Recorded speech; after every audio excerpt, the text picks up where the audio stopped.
Imagine waking up one day to find that your wildest dreams have become your reality. The life you've always yearned for, the abundance, you've craved the love. You've longed for all of it, manifested before your very eyes. What if I told you that this is not merely a fantasy, but a truth that lies dormant? Within you, waiting to be awakened, the universe is not some distant, unresponsive entity. It is a living, breathing force that is constantly listening to the whispers of your soul. And once you start asking the universe in the right way with unwavering faith and conviction, your desires are not just heard, but they're already done. Have you ever wondered why some people seem to effortlessly attract abundance, love, and success, while others struggle to make ends meet? The answer lies in the power of your thoughts, your beliefs, and your emotions. They're all powerful frequencies that shape your reality. When you learn to harness this power, when you learn to communicate with the universe in its own language, you become the master of your own destiny. But here's the catch. Most people ask from a place of lack, from a place of doubt. And fear, they beg and plead with the universe, hoping for scraps of mercy. But the universe does not respond to desperation. It responds to faith. It responds to the unshakable belief that what you desire is already yours. So how do you ask the universe in a way that guarantees results? How do you tap into the limitless abundance that is your birthright? The answer lies in the power of your imagination. Law of assumption and the inevitability of manifest your imagination is the creative force within you, the tool that allows you to shape your reality. When you visualize your desires with vivid detail and unwavering faith, you are sending a powerful signal to the universe. You are telling it that what you desire is already done. The law of assumption states that whatever you assume to be true, the universe will make real. When you assume the feeling of your wish fulfilled, when you live in the end result of your desires, you are aligning yourself with the frequency of abundance. You are telling the universe that you are ready to receive, that you are worthy of your dreams. And here's the best part. Once you start asking the universe, like this manifestation becomes inevitable, the universe will conspire to bring your desires to fruition, to align the people, circumstances, and events necessary to make your dreams a reality. All you need to do is trust the process, to let go of doubt and fear, and to maintain unwavering faith in the inevitability of your success. So, my friends, are you ready to have your world turned upside down? Are you ready to experience the limitless abundance that is your birthright? Then join me on this journey of manifestation as we explore the art of asking the universe in a way that guarantees results. Your wildest dreams are about to become your everyday reality. The power of your imagination is the key to unlocking the limitless potential within you. It is the creative force that allows you to shape your reality, to bring your desires into manifestation. When you harness the power of your imagination, you become the architect of your own destiny. But what exactly is imagination? And how does it work? Imagination is the ability to create mental images, to visualize scenarios and possibilities that don't yet exist in the physical world. It is the bridge between the unseen and the seen, the link between the infinite potential of the universe and the tangible reality of your life. When you imagine something with vivid detail and unwavering faith, you're sending a powerful signal to the universe. You are telling it that what you desire is already done, that it is already yours. The universe doesn't distinguish between what is real and what is imagined. It simply responds to the frequency of your thoughts and emotions. So how do you cultivate the power of your imagination? The first step is to get clear on what you truly desire. What does your ideal life look like? What kind of relationships, experiences, and abundance do you want to attract? The more specific and detailed your vision, the more powerful your imagination becomes once you have a clear vision. The next step is to engage your senses. Imagine not just the visual aspects of your desire, but the sounds, smells, tastes, and textures as well. The more fully you engage your senses, the more real your imagination becomes to your subconscious mind. For example, if your desire is to manifest your dream home, imagine yourself walking through front door, feel the texture of the doorknob in your hand, the sensation, the floor beneath your feet. Mail the aroma of your favorite scent wafting through the air. Hear the laughter and conversation of your loved ones echoing through the rooms. The more vividly you imagine, the more powerfully you align yourself with the frequency of your desire. But the power of imagination goes beyond just visualizing your desires. It also involves assuming the feeling of your wish fulfilled. In other words, it means living as if your desires are already a reality even before they manifest in the physical world. This is where the law of assumption comes into play. The law of assumption states that whatever you assume to be true, the universe will make real when you assume the feeling of your wish fulfilled. You are aligning yourself with the frequency of abundance, love, and success. You are telling the universe that you are ready to receive, that you are worthy of your dream. So how do you assume the feeling of your wish fulfilled? One powerful technique is to practice gratitude in advance. Instead of waiting for your desires to manifest before you feel grateful, start expressing gratitude. Now for what you know is on its way. Say things like, thank you, universe, for my dream home. I am so grateful to wake up every morning in a space that fills me with joy and inspiration. By expressing gratitude in advance, you are aligning yourself with the frequency of abundance and attracting more what you desire. Another technique is to act as if your desires are already a reality. If your desire is to manifest a loving relationship, start treating yourself with the love and respect you desire from a partner. Take yourself on dates, buy yourself flowers, and speak kindly to yourself in the mirror. By embodying the energy of love, you attract more love into your life. The power of imagination is not just a tool for manifestation. It is a way of life. When you live from a place of imagination, you open yourself up to infinite possibilities. You become a magnet for miracle, conduit for the limitless abundance of the universe. The law of assumption is a powerful principle that can transform your life in ways you never thought possible. It states that whatever you assume to be true, the universe will make real. In other words, your assumptions create your reality. Think about that for a moment. Your assumptions, your beliefs, your inner conversations, they all have the power to shape your experience of life. When you assume that you are worthy of love and abundance, the universe responds by bringing more love and abundance into your life. When you assume that you are capable of achieving your dreams, the universe can to make those dreams a reality. But the law assumption goes even deeper, that it's not just about assuming positive things. It's about living in the end, about embodying the feeling of your wish fulfilled when you live in the end. No longer hoping, wishing, or striving for your desire. Instead, you're living as if they're already a reality, as if they have already manifested in your life. This is a subtle but profound shift in consciousness. Most people spend their lives in a state of wanting, of feeling like they're lacking. Something they believe that they will be happy when they finally achieve their goals, when they finally manifest their desires. But the truth is that state of wanting only perpetuates more wanting. It keeps you stuck in a cycle of lack and limitation. The law of assumption you to break free from that cycle, to step into the reality of your desires right now. It invites you to assume the feeling of your wish fulfilled, to embody the energy of abundance, love, and success even before it shows up in your physical reality. So how to do that? You live in the end. Even when your current circumstances don't match your desired reality, the key is persistence. It's about maintaining the state of your wish fulfillment even in the face of doubt, fear, or setbacks. When you first start practicing the law of assumption, it can feel uncomfortable, even delusional. Your mind will try to convince you that it's not real, that you're just fooling yourself.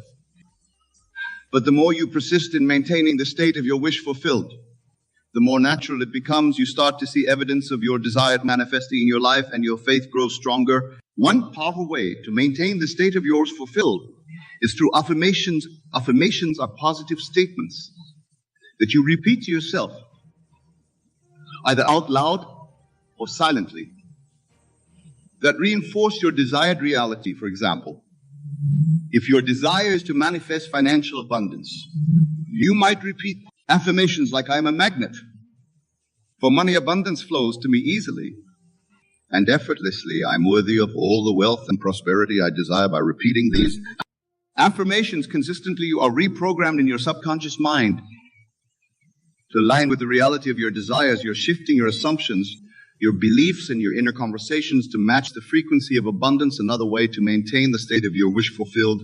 Visualization, as we discussed earlier, visualization is a powerful tool for engaging your imagination and aligning yourself with the frequency of your desires. When you visualize your desired reality with vivid detail and emotion, you are sending a clear signal to the universe that this is what you want to experience. But the key to effective visualization is to engage all of your senses, not just your visual sense imagine, not just what your desired reality looks like or what it feels like, smells like, tastes like, and sounds like, the more fully you engage your senses. The more real your visualization becomes to your subconscious mind. The law of assumption is not just a tool for manifestation. It is a way of being. When you live from a place of assumption, you are no longer a victim of your circumstances. You become the creator of your reality, master of your destiny. You recognize that your assumptions, your beliefs, and your inner conversations have the power to shape your experience of life. And you choose to align them with the reality of your desires.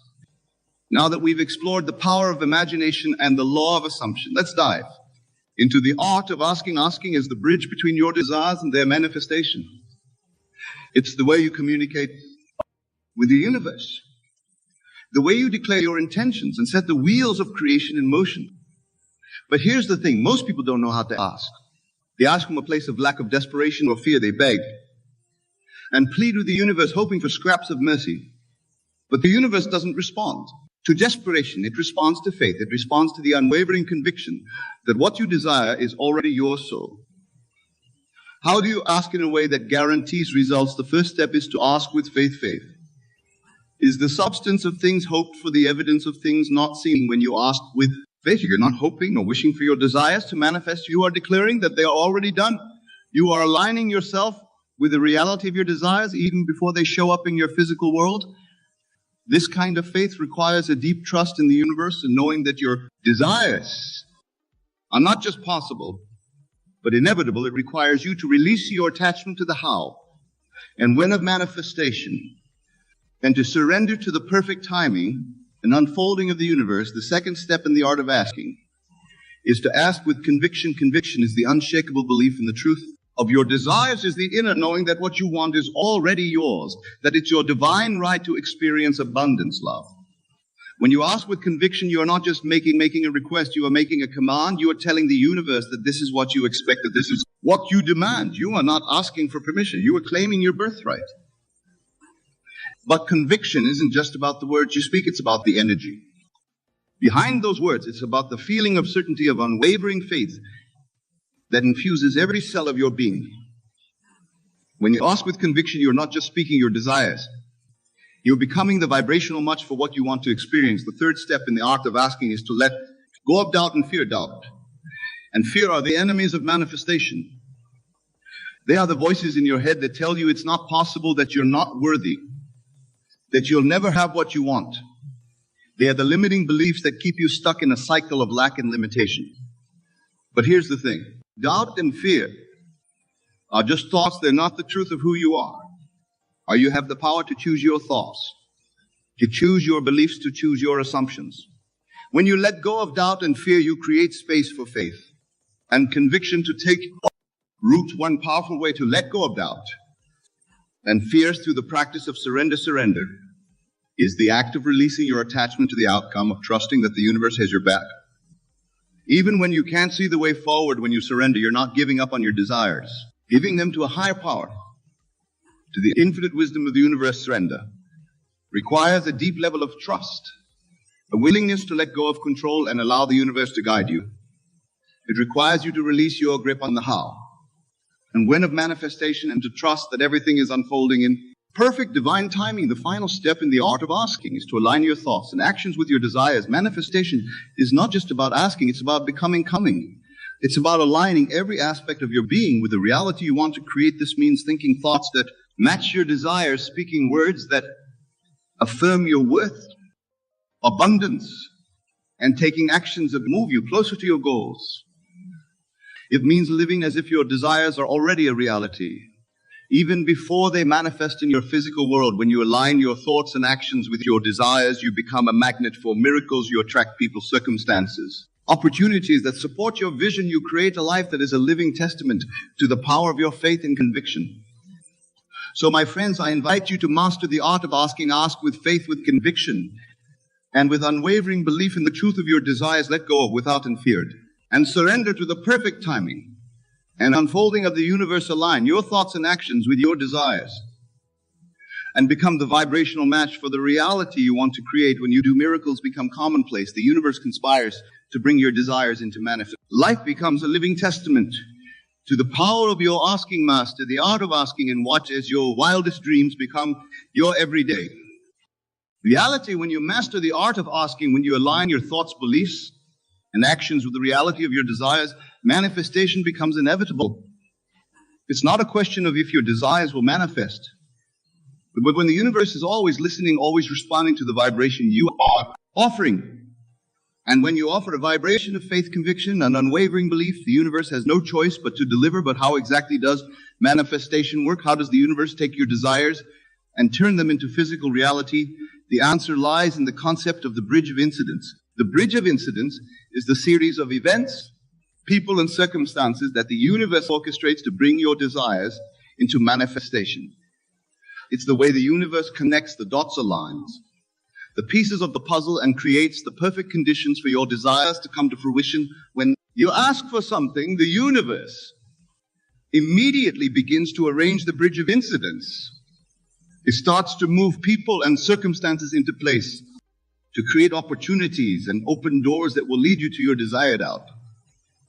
It's like a cosm game of dominoes where each piece falls perfectly into place, creating a chain reaction of manifestation. But here's the thing, the bridge of incidents doesn't always look the way you expect it to sometimes. It takes you on a journey that seems unrelated to your desires. Sometimes it brings you challenges and obstacles that you must overcome. Sometimes it requires you to take leaps of faith and trust in the unknown. But every step along the bridge of incidents is necessary. Every challenge, every setback, every unexpected twist and turn is part of the divine plan. It's all leading you closer to your desires, even when it doesn't feel like it. The key to navigating the bridge of incidents is to trust the process, to surrender to the journey, even when you can't see the way forward, to have faith that the universe is conspiring in your favor, even when it feels like everything is falling apart. Trusting the process means letting go of your attachment to the outcome. It means releasing your grip on the how and when of manifestation and allowing the universe to guide you. It means being open to the unexpected, to the miracles and synchronicities that show up along the way. When you trust the process, you open yourself up to the magic of manifestation. You allow the universe to work its wonders to bring you what you desire in ways that are beyond your wildest dreams. You become a co-creator with the universe, a partner in the dance of manifestation. The trusting the process isn't always easy. It requires a deep level of faith, a willingness to surrender to the unknown. It requires you to let go of your need for control. You need to have everything figured out. It requires you to embrace the mystery, to trust that everything is unfolding in perfect divine timing. One way to cultivate trust in the process is through the practice of gratitude. Gratitude is the act of acknowledging and appreciating the blessings in your life, even before your desires have manifested. When you practice gratitude, you shift your focus from lack to abundance, from scarcity to sufficiency. You train your mind to see the good in every situation, to find the silver lining in every cloud. Gratitude is also a powerful way to align yourself with the vibration of your desires. When you feel grateful for what you want even before it is manifested, you are sending a clear signal to the universe that you are ready to receive. You are telling the universe that you trust in its abundance. Way to cultivate trust in the process is through the practice of surrender. Surrender is the act of letting go of your attachment to the outcome, of releasing your need to control every aspect of your life. When you surrender, you are not giving up on your desires. You're giving them over to a higher power, to the infinite wisdom of the universe. Surrender requires a deep level of trust, the willingness to let go and allow the universe to guide you. It means being open to the unexpected, to the twists and turns along the bridge of incidents. It means trusting that everything is happening for your highest good, even when it doesn't make sense in the moment. When you cultivate trust in the process, when you practice gratitude and surrender, manifestation becomes effortless. Your desires flow to you with ease and grace, and your life becomes a living testament to the power of your faith.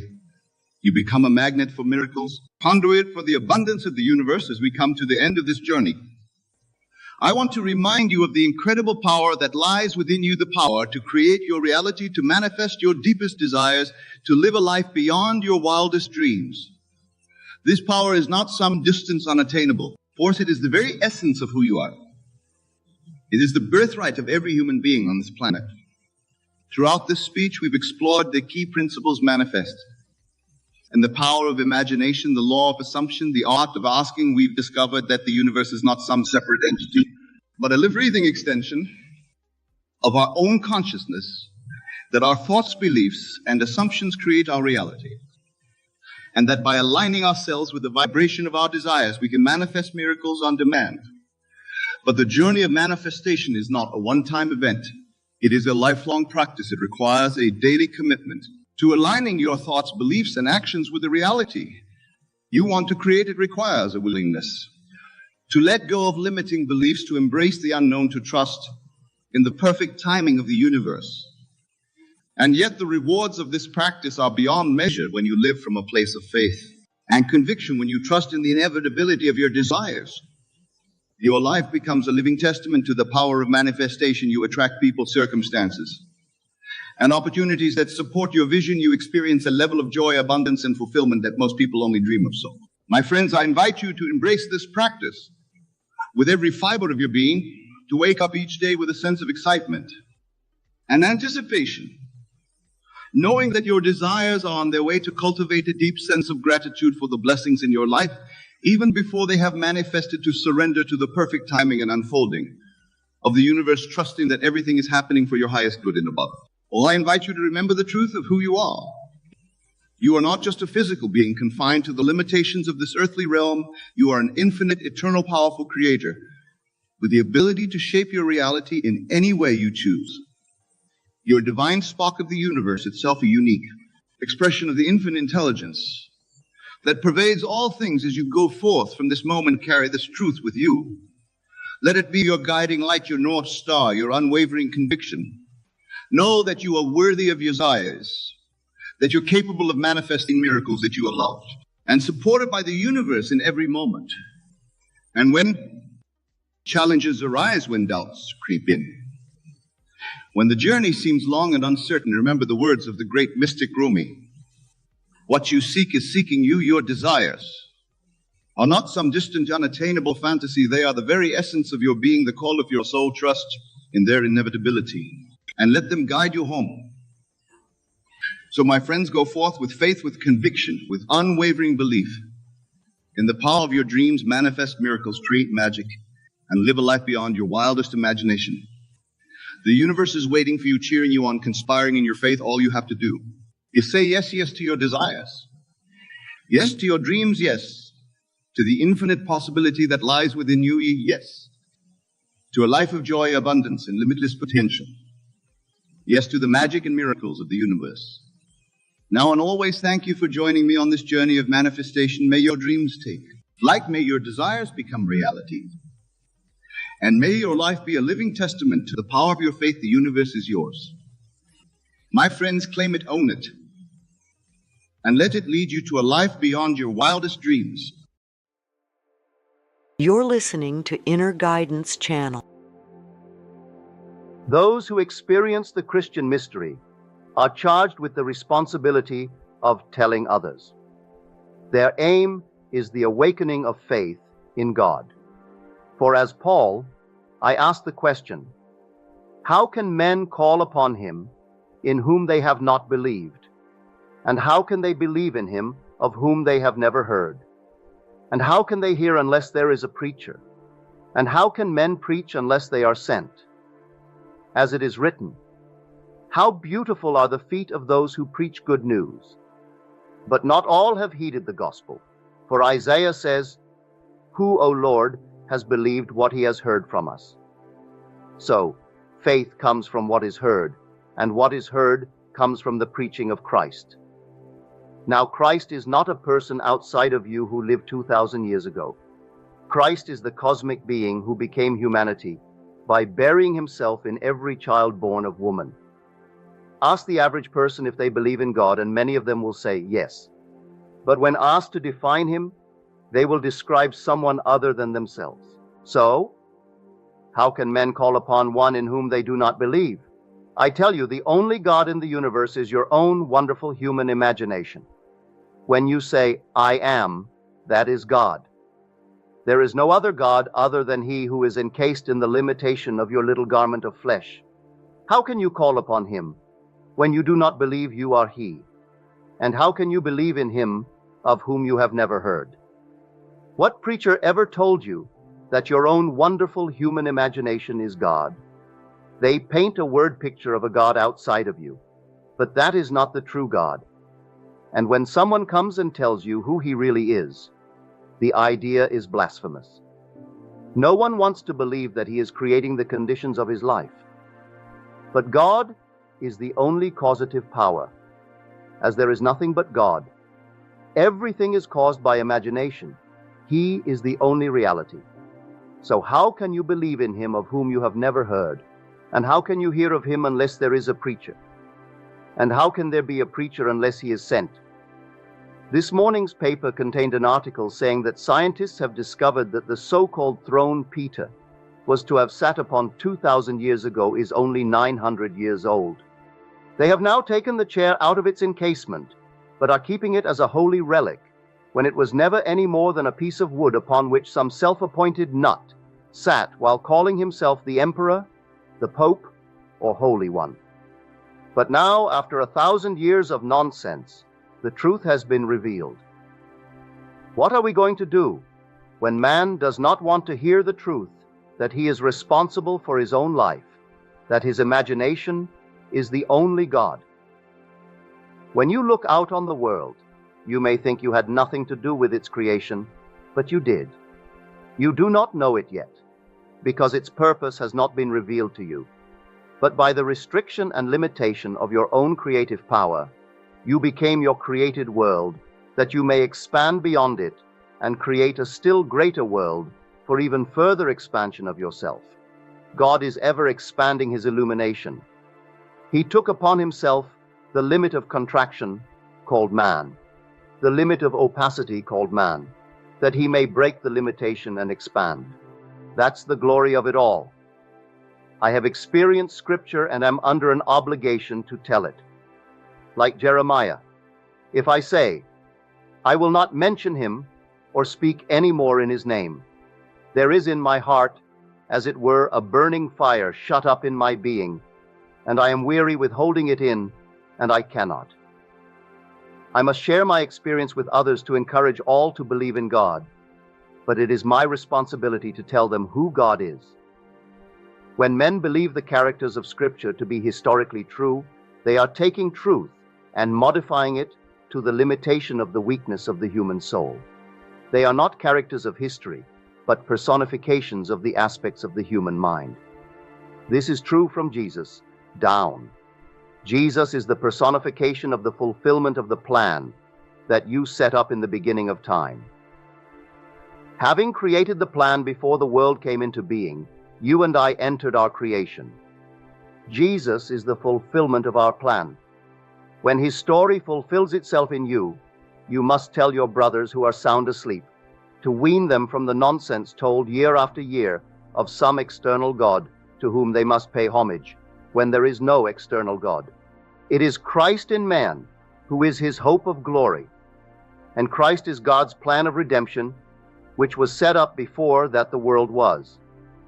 That plan is in the depth of every being, waiting to be awakened and fulfilled.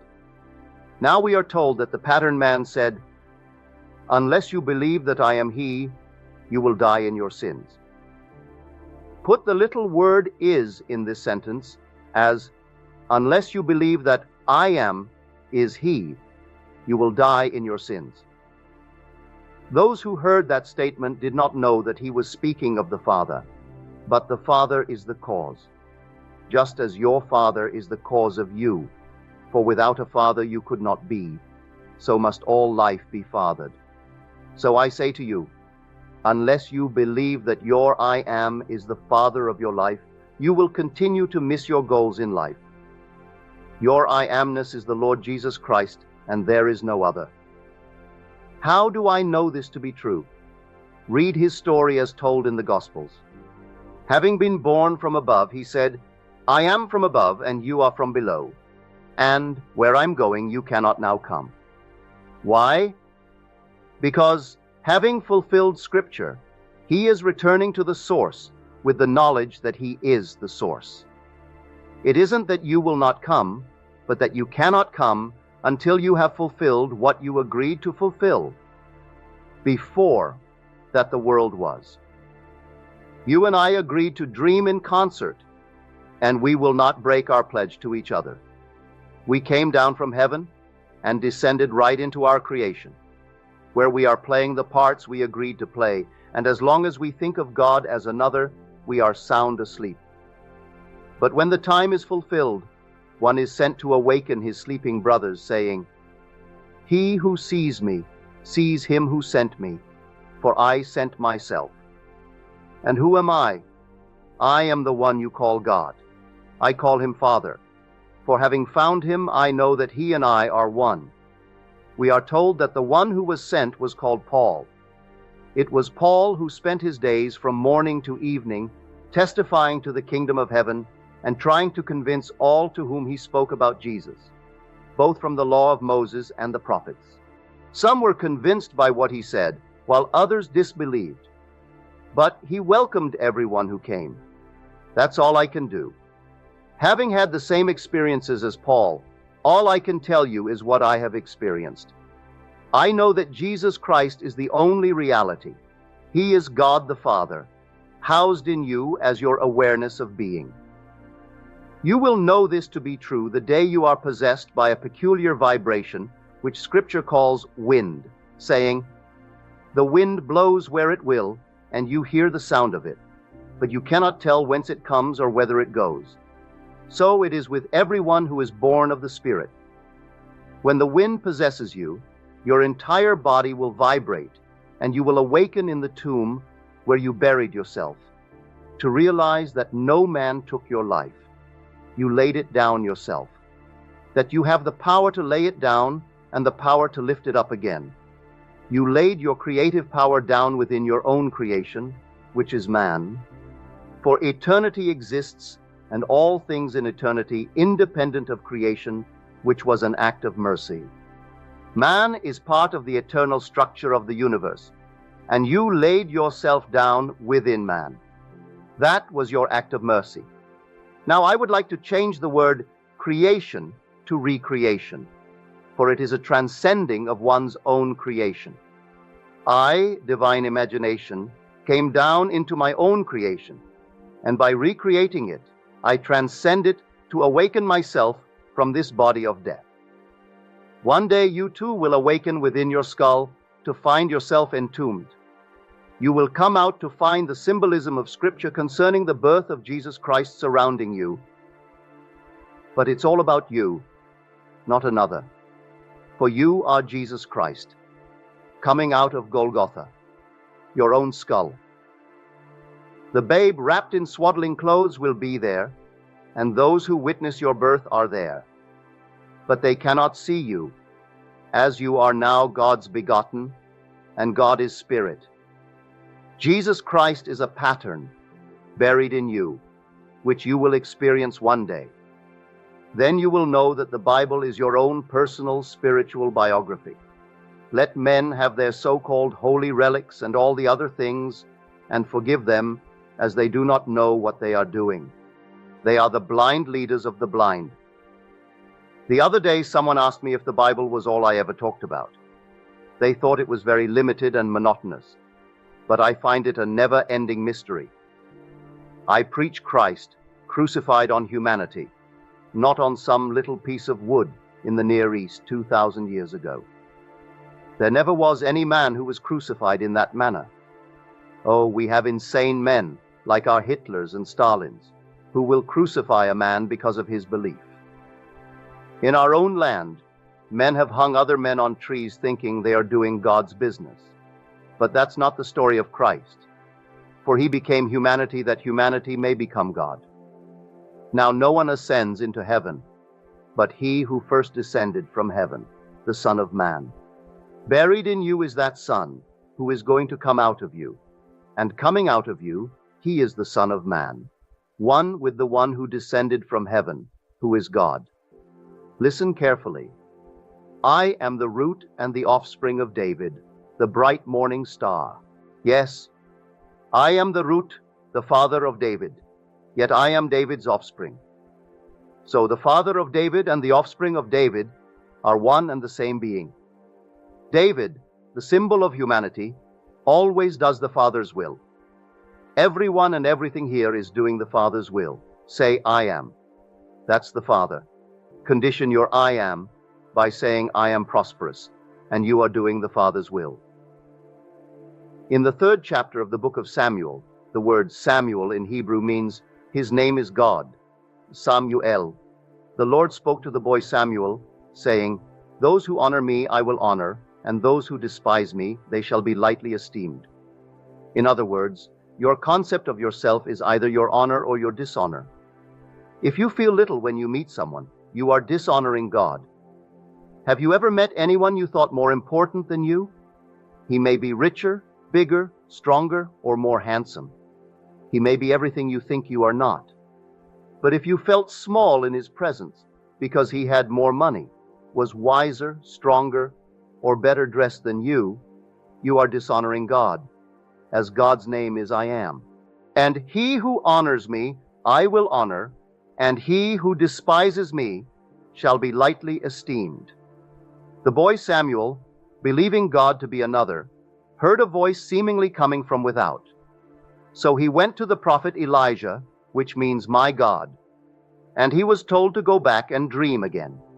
This he did only to repeat the dream.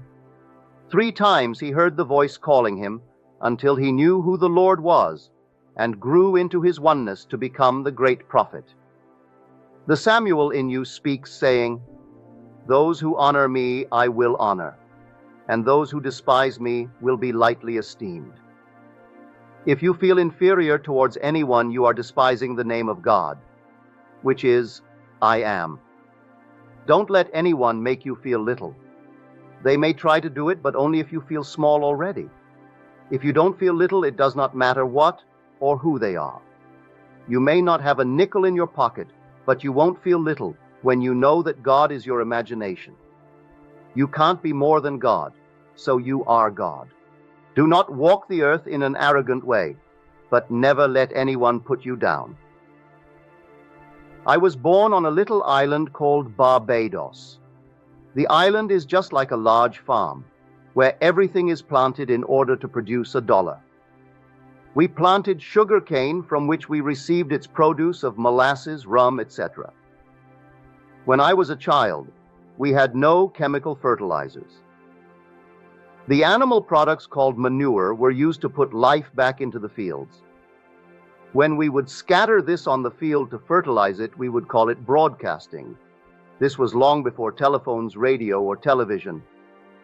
Now we have a broadcasting industry which tells us that we will lose our hair, teeth, and everything if we don't buy a certain product. Isn't that BS? And then from BS, they go to MS. That's more of the same thing as it's piled higher and higher. That's the world. So let no one here make you feel little. You are God. He is buried in you as your own wonderful human imagination. In the 13th chapter of 2 Corinthians, Paul invites you to test God, saying, come, test yourself. Do you not realize that Jesus Christ is in you? That's quite a challenge. If Jesus Christ is in you, and you know he is your human imagination, which you believe creates reality, you can test him by imagining that you are what? At the moment, your reason denies, and your senses deny. Now, can you believe in your imagination? Can you awaken your faith in the true God, who is your human imagination? Try it. Walk as though you were the person you desire to be. Ask yourself how you would feel if it were true, for feeling creates life. This is brought out in Scripture. We are told that Isaac was blind when he said, come close, my son, that I may feel you. He could not see what he was assuming, so he sought the feeling. Throughout Scripture, you find the blind father calling his son to be felt and touched. When Joseph placed his sons before Jacob, who admitted being blind, he crossed his hands as he blessed the boys, then justified his act. Now I ask you, what would the feeling be like if your desire could be felt? How would you feel now if you were the man you want to be? Catch the feeling and believe in Jesus Christ, knowing He is your imagination. Everything is possible to imagine, but it takes faith to create its reality. Just as I said earlier, first you must hear, then acceptance will come through faith. How can men call upon Him in whom they have not believed? The average person does not believe in himself. Before I wrote the first chapter in my book, Your Faith is Your Fortune, I wrote one little line saying, man's faith in God is measured by his confidence in himself. I can't tell you what criticism I have had because of that statement, but it's still there, for I know it is true. Your faith in God is measured by your confidence in yourself, because your true self is God. So how could a man call upon himself when he does not believe in himself? And how can he believe when he has never been told? And how can he be told unless there is a preacher? And how can there be a preacher unless he is sent? So one who has experienced Scripture is sent, as I have been sent. So I say to you, you don't owe anything to anyone because God Himself became you. Even though you can't pay rent and you haven't eaten much today, within you is the being who owns the universe, who created and sustains it. His name is I Am. Rather than calling upon His name, call with His name by saying, I am free, I am wealthy, I am rich, and I am healthy. The I Am that you are is the creative power of the universe. I have personally experienced the story of Jesus Christ in detail, so I know what I am talking about. I am not theorizing. Christ in you is God's plan of salvation, and God in you is your I Am. When you experience the story of Jesus Christ, it will be in the first person, singular, present tense. You don't see another. You are the one who first resurrects and is born, as Scripture unfolds itself within you. I stand before you as a witness, and, like Paul, I spend my last days from morning to night testifying to the kingdom of God and trying to convince everyone that Jesus Christ is the fulfillment of the law and the prophets. You came here only to fulfill Scripture. Christ is in you and must fulfill Himself in you, so let no one make you feel little. And don't you feel arrogant. I cannot meet anyone I do not respect. He may be the one who shines my shoes, but He is God. I am shining my own shoes in the being who is doing it, and I respect Him. He has to pay rent, buy food and clothing. Just because He plays the part of shining shoes doesn't mean He is less than. Behind these masks, we are all brothers. I knew you before that the world was. At that time, we were one being who is God. We are made up of a brotherhood of infinite brothers.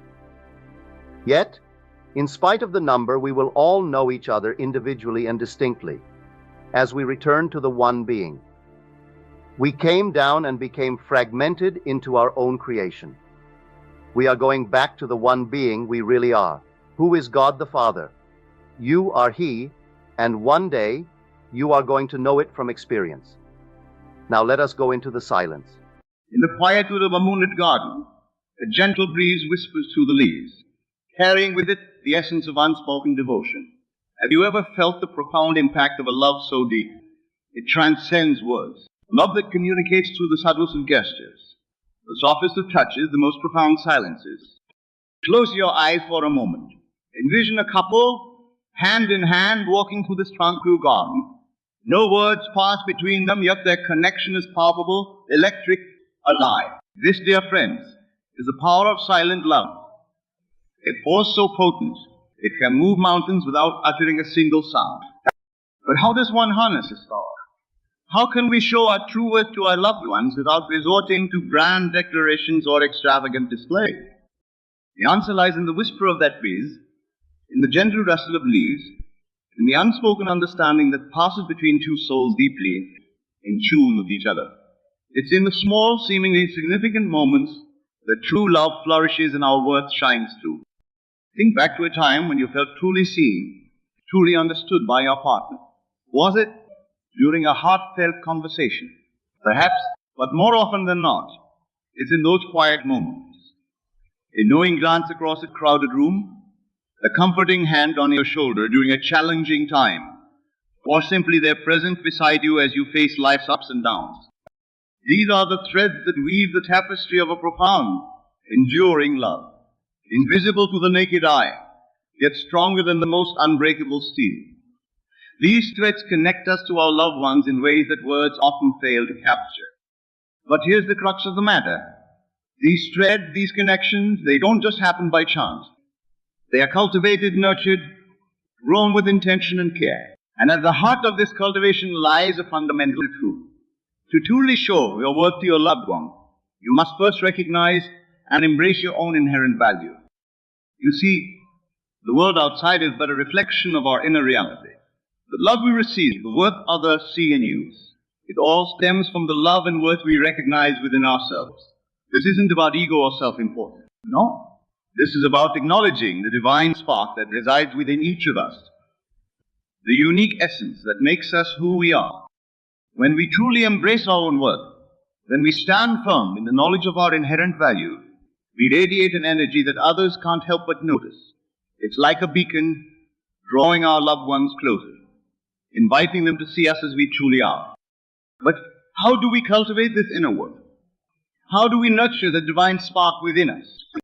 It begins with self-reflection. Take a moment now to look within. What are the qualities that make you uniquely you? What are the strengths you bring to your relationships? Perhaps it's your unwavering loyalty, your ability to find humor in difficult situations, or your capacity for deep empathy. Whatever these qualities are, acknowledge them, embrace them, for they are the building blocks. Now imagine infusing every interaction with your loved one with this sense of self-worth. Imagine approaching each moment, each gesture, each silence with the full knowledge of your inherent value. How would that change the dynamics of your relationship?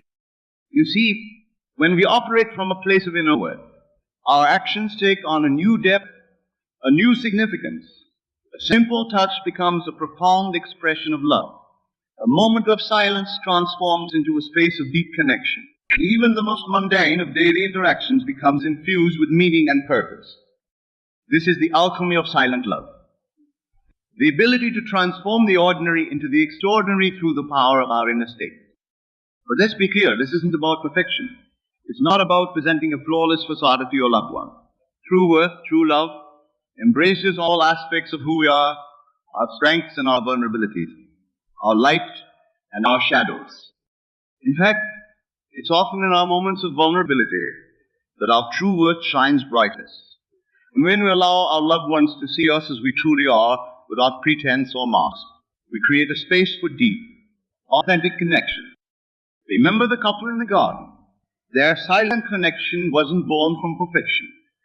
It was forged in the crucible of shared experiences, joys and sorrows, triumphs and challenges. It was nurtured through moments of vulnerability, through times when they allowed themselves to be truly seen by each other.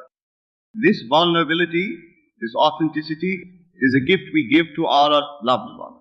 It's a silent action that speaks volumes about our trust, our commitment, our love. But here's the beautiful paradox. The more we embrace our own worth, the less we need external validation. We no longer seek to prove our value through grand gestures or constant reassurance. Instead, we simply are. We exist in our truth, radiating our worth through every fiber of our body. And in this state of being, we create a magnetic field of love around us. We attract experiences, people, and circumstances that align with our inner state. Our relationships become a reflection of the love and worth we hold within. This is where the true power of silent love lies, in its ability to transform not just our relationships, but our entire reality. As we cultivate our inner worth and express it through silent actions, we begin to see the world through new eyes. We notice the beauty in the small moments, the profound in the mundane. Our loved ones in turn begin to see us differently. They sense the shift in our energy, the depth of our self-worth. And as they do, the dynamics of the relationship begin to change. The connection deepens, the understanding grows, the love expands. But remember, this isn't a destination we arrive at overnight. It's a journey, a continuous process of growth and self-discovery. There will be moments of doubt, times when old patterns of thinking try to reassert themselves. In these moments, we must return to our center through the knowledge of our inherent worth. Imagine for a moment that you are a mighty oak tree. Your roots run deep into the earth, drawing nourishment from the soil of self-love and self-worth. Your trunk stands tall and strong, representing your core values and beliefs. Your branches reach toward the sky, ever growing, ever expanding. Now envision your loved one as another tree standing beside you. Your branches intertwine, creating a canopy of shared experiences and mutual support. But notice, each tree stands on its own, rooted in its own soil, strong in its own right. This is the essence of a healthy relationship. Two whole individuals choosing to share their lives, each secure in their own worth, each contribute to the growth of the other. As we stand in this awareness, we begin to understand that true love isn't about competing each other. It's about complementing each other. It's about creating a space where both individuals can flourish, where both can express their true worth. And it's in this state that the magic of silent love truly comes alive. It's here that a simple glance can convey volumes of affection. It's here that a gentle touch can provide more comfort than 1,000 words.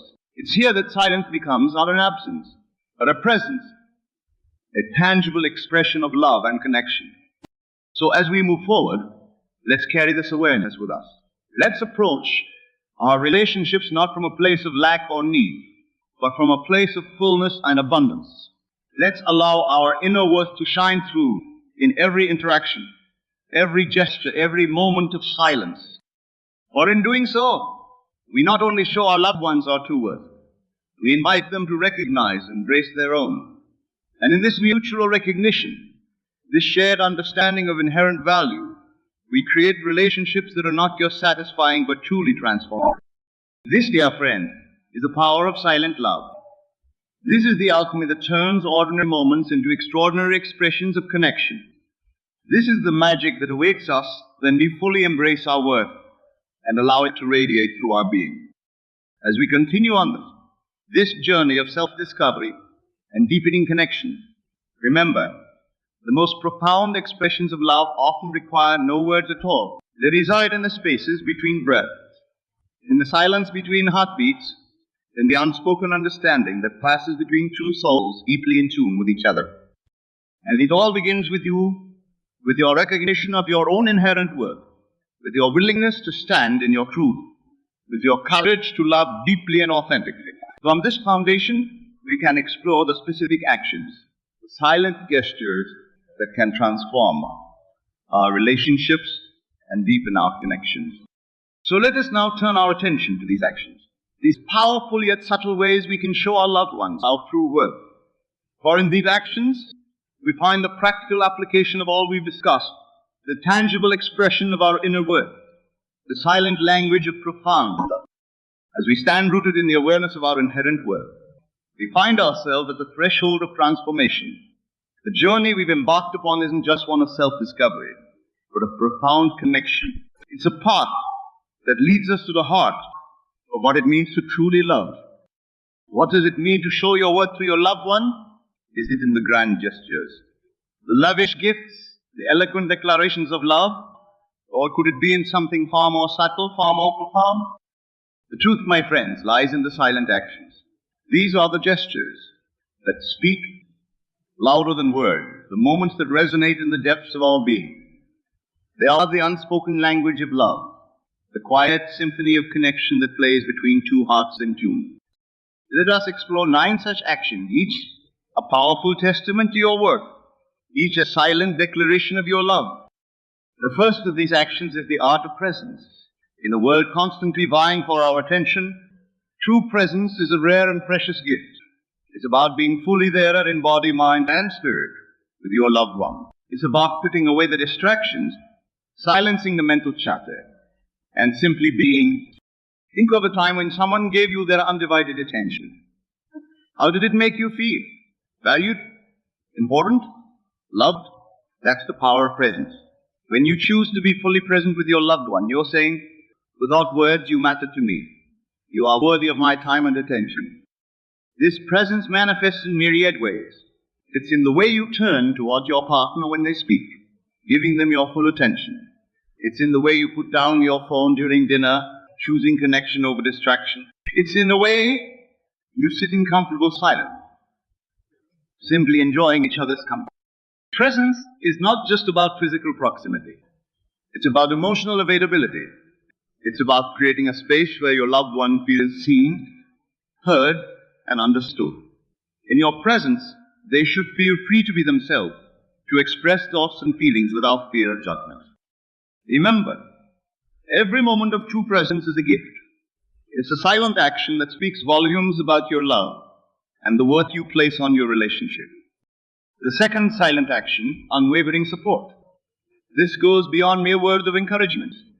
It's about being a steady, reliable presence in your loved one's life, especially during challenging times. Unwavering support is standing by your partner's side as they pursue their dreams, even when those dreams seem impossible. It's believing in them when they struggle to believe in themselves. It's being their rock when the storms of life threaten to overwhelm them.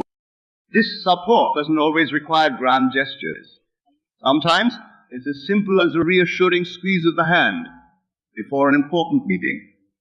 Other times it's staying up late to help them prepare for a presentation. It's celebrating their victories, no matter how small, and comforting them in their unwavering support is also about creating a safe haven for your loved one.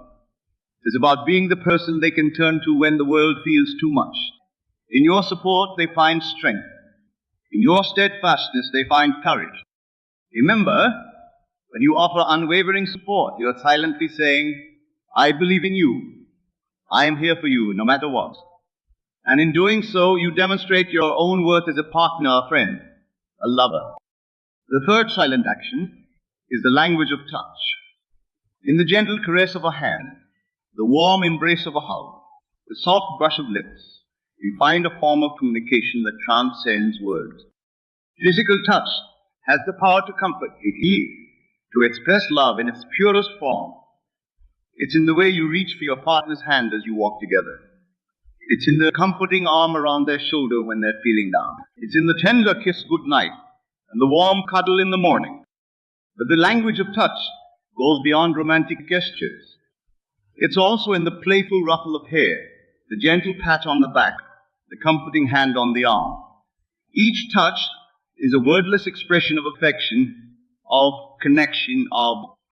Remember, touch is a powerful tool. Use it mindfully, respectfully. Let your touch be a source of comfort, of reassurance, of love. Let it speak the words your mouth cannot utter, express the emotions your voice cannot convey. The fourth silent action is thoughtful gestures. These are the small acts of kindness that show your loved one you're thinking of them, that you care about their happiness and well-being. It could be as simple as making their favorite breakfast on a busy morning, or leaving a loving note in their lunchbox. Perhaps it's taking care of a chore they usually do, without being asked, or remembering to pick up their favorite snack when you're at the store. These gestures don't need to be grand or expensive. Their power lies in their thoughtfulness, in the fact that you paid attention to your loved one's needs and preferences. When you perform these thoughtful gestures, you are silently saying, I see you. I know you. I care about your happiness. And in doing so, you're showing your worth as a partner who's attentive, considerate. The fifth silent action is empathetic listening. This goes beyond merely hearing the words your loved one speaks. It's about truly listening with your heart, seeking to understand their perspective, their feelings, their needs. Empathetic listening involves giving your full attention when your partner speaks. It's about maintaining eye contact, nodding in understanding, and responding with empathy. It's about creating a safe space where they feel comfortable sharing their deepest thoughts and feelings.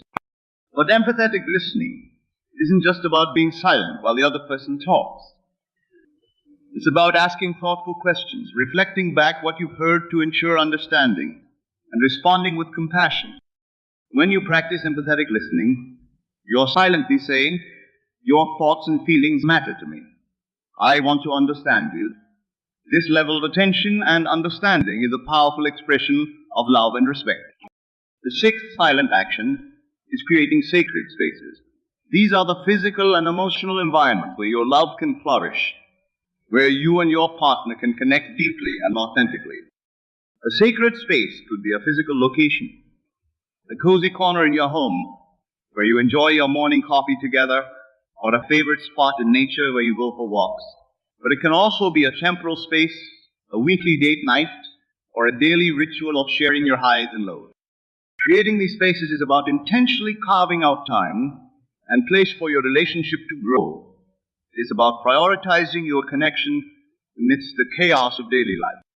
In these sacred spaces, you have the opportunity to be fully present with each other to deepen your bond, to create shared memories. When you create and maintain these spaces, you're silently saying, our relationship is a priority to me. I want us to have time and space to connect. Seventh silent action is nurturing personal growth. This is about encouraging and supporting your loved one's evolution as an individual, while also focusing on your own growth. Nurturing personal growth involves encouraging your partner to pursue their passions, to learn new skills, to step out of their comfort zone. It's about celebrating their achievements and supporting them through their struggles. But it's equally about focusing on your own growth. It's about continuously working on becoming the best version of yourself, not just for your partner, but for yourself. When you nurture personal growth, both your partner's and your own, you're silently saying, I believe in your potential, and I'm committed to realizing my own. I want us both to be the best versions of ourselves. The eighth silent action is honoring boundaries. This is about respecting your loved one's individuality, their need for personal space, their right to have thoughts, feelings, and experiences that are separate from you. Honoring boundaries means asking for consent before entering their personal space. It means respecting their need for alone time. It means accepting that there may be parts of their life that they choose not to share with you. But it's also about setting and maintaining your own healthy boundaries. It's about communicating your needs clearly and respectfully, and standing firm in what you know is right for you. When you honor boundaries, both yours and your partner's, you are silently saying, I respect you as an individual. I value our autonomy as much as I value our connection. The ninth and final silent action is radiating unconditional love. This is perhaps the most powerful, yet the most challenging of all the actions. Radiating unconditional love means loving your partner, not for what they do or what they give you, but simply for who they are. It means loving them on their good days and their bad days, when they're at their best and when they're struggling. It means loving them enough to let them be themselves, to make their own choices, to follow their own path, even when that path diverges from yours. It means loving them through changes, through growth, through evolution. Unconditional love doesn't mean accepting harmful behavior or staying in unhealthy situations. Rather, it means maintaining a core of love and respect for the essence of who your partner is, even when you disagree with their actions. When you radiate unconditional love, you're silently saying, I love you for who you are, not for what you do for me. My love for you is not dependent on circumstances or conditions. These 9 silent actions, the presence, unwavering support, the language of touch, thoughtful gestures, empathetic listening, creating sacred spaces, nurturing personal growth, honoring boundaries, and radiating unconditional love, are powerful ways to show your loved one your true worth. They are not grand declarations or extravagant displays. They are quiet, consistent actions that, over time, weave a tapestry of deep connection and profound love. As you incorporate these actions into your daily life, remember that they're not tasks to be checked off a list. They are expressions of your inner state, reflections of the love and worth you hold within yourself. Practice them with intention, with mindfulness, with love. Let them become as natural as breathing, as integral to your relationship as the air you share. And as you do, watch how your relationship transforms. Notice how your connection deepens, how your understanding of each other grows, how your love expands and evolves. For in these silent actions, you are not just showing your worth to your loved one. You are creating a relationship of mutual respect, deep understanding, and profound love. You are crafting a love story written not in words, but in the language of silent, meaningful actions. And in this silent symphony of love, you'll find a connection more powerful, more profound than words could ever express. This, dear friends, is the true power of silent love. This is how you show your loved one your true worth. As we've explored the 9 silent actions that demonstrate our worth to our loved ones, we find ourselves at the threshold of profound truth. Our relationships are mirrors, reflecting back to us the love and worth we hold within ourselves. This realization brings us to the heart of manifesting our true worth, not just in our relationships, but in every aspect of our life. How do you perceive yourself? What value do you place on your own being?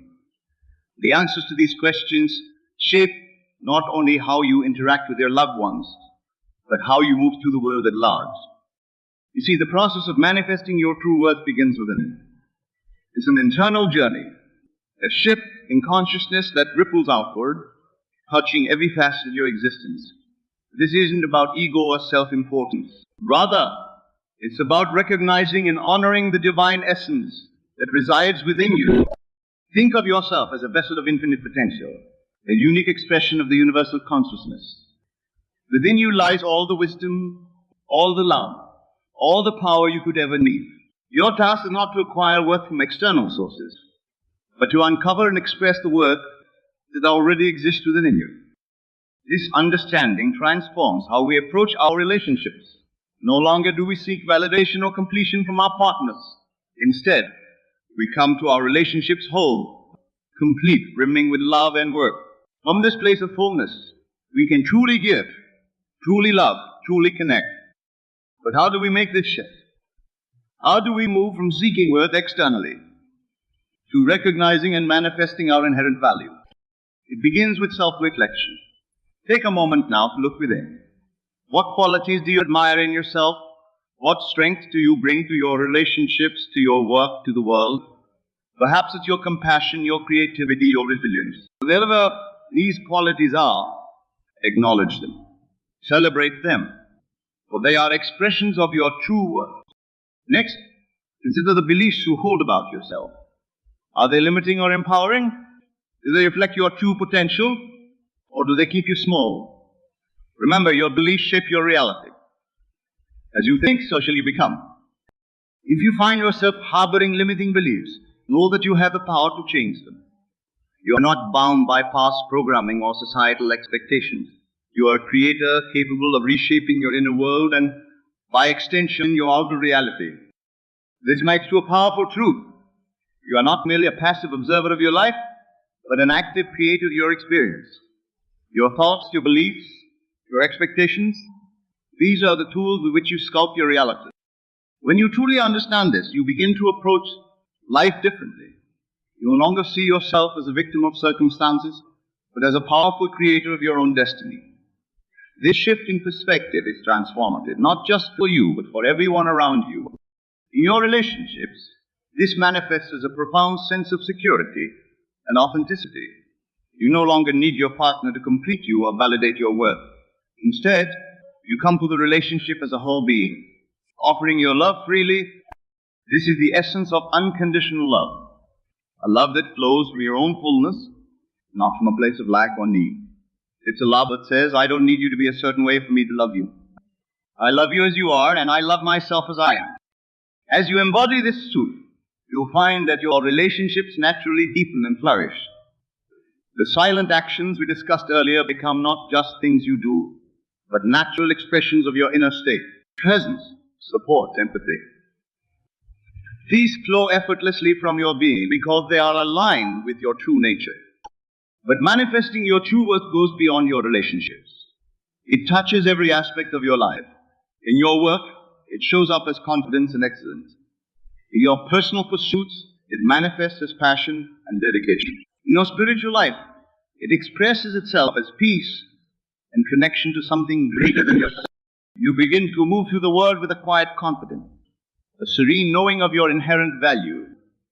This doesn't mean you'll never face challenges or doubts, but when you do, You have a deep well of self-worth to draw from, an unshakable foundation that supports you through life's ups and downs. Most powerful secret. The most effective way to manifest your true worth is to live from the end. What does this mean? It means embodying the state of being you desire as if it's already your reality. If you want to be valued, act as someone who knows their worth. If you want to be loved, be loving. If you want to be respected, be respectful. This isn't about pretending or putting on a facade. It's about aligning your thoughts, feelings, and actions with your truest, highest self. When you live from this place, you send out a powerful message to the universe. You declare, this is who I am. This is my worth. And the universe, in its infinite wisdom, responds in kind, reflecting back to you the reality you claim for yourself. This principle applies to all areas of life, including your relationships. If you want a relationship filled with love, respect, and understanding, embody those qualities yourself. Be the partner you wish to attract. Live as if you're already in the relationship of your dreams. As you do this, you'll find that your external reality begins to shift to match your inner state. The right people, opportunities, and experiences naturally gravitate towards you because you're vibrating at a frequency that attracts them. Remember, manifesting your true worth isn't about changing who you are at your core. It's about peeling away the layers of doubt, fear, and limiting beliefs to reveal the radiant being you've always been beneath. It's about recognizing that you are not separate from the source of all creation, but an integral part of it. You are not just a drop in the ocean, but the entire ocean in a drop. When you truly understand and embody this truth, your worth becomes self-evident, undeniably. So, as we conclude this exploration of silent love in 2 words, I invite you to carry these truths with you. Let them infuse your thoughts, your actions, your very being. Live each day as a testament to your inherent value, your divine nature. Express your worth through the silent actions we discussed. Be present. Offer unwavering support. Speak the language of touch. Perform thoughtful gestures. Listen with empathy. Create sacred spaces. Nurture growth. Honor boundaries. Radiate unconditional love. But above all, remember this. Your true worth isn't something you need to prove or earn. It's your birthright, your inherent nature. Your task is simply to recognize it, to embody it, to live from it. As you do, you'll find that your relationships transform, your life expands, and you become a powerful force for love and positive change in the world. For when you truly manifest your worth, you give others permission to do the same. You become a living example of what's possible when we embrace our divine nature and live from a place of love and authenticity. This, dear friends, is the ultimate expression of silent love. The love that needs no words because it radiates from every fiber of your being. This is how you truly show your loved ones, and indeed the world, your true magnificent worth. You're living alive. Yes, you heard that right. The person you are right now, the one sitting here listening to these words, is not your true self. It's a facade. It's a facade. A mask you've crafted over years of compromise, fear and self-doubt. But what if I told you that beneath this mask lies a version of you so powerful, so radiant, that it could transform your entire existence? Close your eyes for a moment. Envision the absolute best version of yourself. See it clearly in your mind's eye. How does this version of you walk? How does it speak? How does it interact with the world? Here's the shocking truth. That version of you is not some far-off dream or unattainable ideal. It's the real you waiting to be unleashed. Every day, you wake up and unconsciously choose to be less than you truly are. You settle for mediocrity, convincing yourself that greatness is for others, not for you. But why? Who decided that you couldn't be extraordinary? Who planted the seed of doubt that has grown into a forest of limitations? The world you see around you, the circumstances of your life, are nothing but a reflection of your inner state. Your current reality is the sum total of your past thoughts, beliefs, and assumptions about yourself and the world. If you're not satisfied with what you see, there's only one solution. Change the inner world, and the outer must follow. Have you ever noticed how some people seem to effortlessly attract success, love, and abundance into their lives? It's as if the universe conspires in their favor. What's their secret? They've realized a fundamental truth about reality. Your outer world is a mirror of your inner world. These individuals don't behave as trying to become successful or loved or abundant. They behave as if they already are. And in doing so, they align themselves with that reality, making it manifest in their physical experience. Now, you might be thinking that's easier said than done. I can't just pretend to be something I'm not. But that's where you're wrong. You're not pretending. You're reconnecting with your true, limitless self. Think about a time when you felt truly alive, when you were operating at your highest level. Perhaps it was a moment of great achievement, or a time when you felt completely in flow. That wasn't an anomaly. That was you free from the shackles of self-doubt and limitation. That was you behaving as your best self. What if you could live from that state constantly? What if, instead of it being a rare occurrence, it became your default mode of being? How would your life transform? How would your relationships change? How would your career evolve? The power to make this shift lies entirely within you. It's not about changing who you are. It is about becoming who you truly are. It's about shedding the layers of conditioning and false beliefs that have accumulated over years, obscuring your true radiant self. That yes, the transformation doesn't happen by wishing or hoping. It happens through a fundamental shift in how you perceive yourself and the world around you. It requires you to challenge every assumption you've ever made about who you are and what you're capable of. Are you ready for that challenge? Are you prepared to question everything you thought you knew about yourself?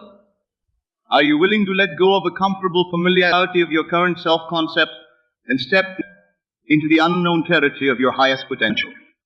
If the answer is yes, then you're about to embark on the most thrilling adventure of your life, an adventure that will lead you to the very core of your being, where you'll discover reservoirs of power, creativity, and love that you never knew existed. This journey begins with a simple yet profound understanding. Your imagination is the gateway to your transformation. Every great achievement, every monumental change in human history began as a thought, an idea, a vision in someone's mind. Your life is no different. The person you'll become tomorrow is born in your imagination today. So I ask you, who do you want to be? Not who do you think you should be or who others expect you to be, but who, in your heart of hearts, do you truly desire to become?